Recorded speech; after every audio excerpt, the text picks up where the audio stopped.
long before the elders of today were born, before the tallest trees learned the shape of the wind. There was a village that feared signs it could not explain. The elders called it Okeala, a village resting between hills and forests, where tradition guarded every doorway, and silence often spoke louder than drums. In Okeala, nothing frightened people more than a child who arrived carrying mystery. In Okeala, nothing frightened people more than a child who arrived carrying mystery. The wind howled. Dogs cried. The fire in her hut flickered nervously.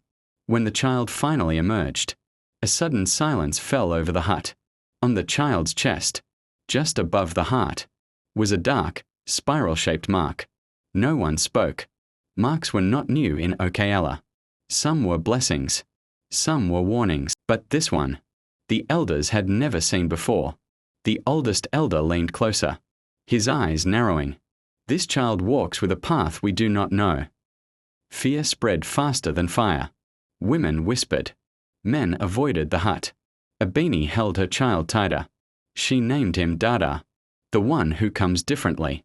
From that day, Abini's life changed. Children were warned not to play near her son.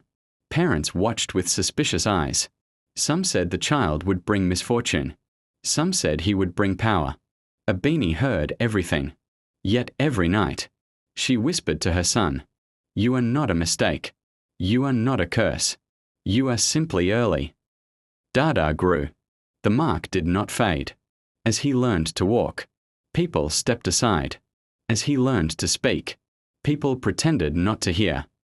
When things went wrong in the village, a failed harvest, a broken roof, a sick goat, eyes turned toward Didar. "Is it him?" they whispered. One season, a terrible fire swept through Okeala. Huts burned. Food stores were lost. Panic ruled the night. As people ran in confusion, Didar did something strange. He ran toward the fire. Abeni screamed, but Didar did not stop. Didar stood before the flames. He raised his hands, not in command, but in calm. The wind shifted. The fire slowed. Then, it stopped. Rain fell, soft at first, then steady. The village stood frozen. The oldest elder stepped forward, trembling. "This mark, I have seen it before." He spoke of an ancient story, of a child born generations ago, with the same sign, a child who stood between destruction and survival. The mark does not announce itself early. It waits until the village needs it. Hopeful music. From that day, the village's eyes changed. Where there was fear, there was respect. Where there was silence, there was listening.